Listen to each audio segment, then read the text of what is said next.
ফুলগুলো কি সুন্দর হয়েছে পাঁচিলের গায়ে। পাঁচিলের গায়ে এরকম আমাদের বেড তৈরি করা হয়েছিল, তোমাদের আমি আঁকিয়ে দেখিয়েছি। এই দেখো কি সুন্দর ফুলগুলো হয়েছে।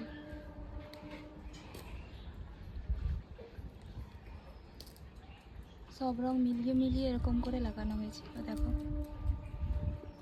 এখন কি ভালো লাগছে দেখতে।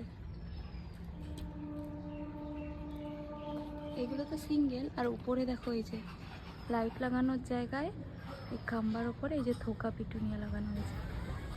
আর এই পাশেরটা দেখো, এই যে পাশেরটাও দেখো থোকা পিটুনিয়া। দেখো পাঁচিলের দুটো খাম্বায় দুটো থোকা পিটুনিয়া লাগানো হয়েছে, মানে দুটো দুটো করে মোট 4টে লাগানো হয়েছে। দেখো এটাও কিন্তু একই কালার হয়েছে, সাদার মধ্যে ওই হালকা একটা পিঙ্কি স্টোন আছে। আর দেখো নিচেরগুলো, এই যে নিচেরগুলো সিঙ্গেল। এই দেখো এটা দেখো লাল রং, এটাও লাল রং। আর এটা দেখো পার্পল। দেখো উপরে কতগুলো গেঁদা হয়েছে,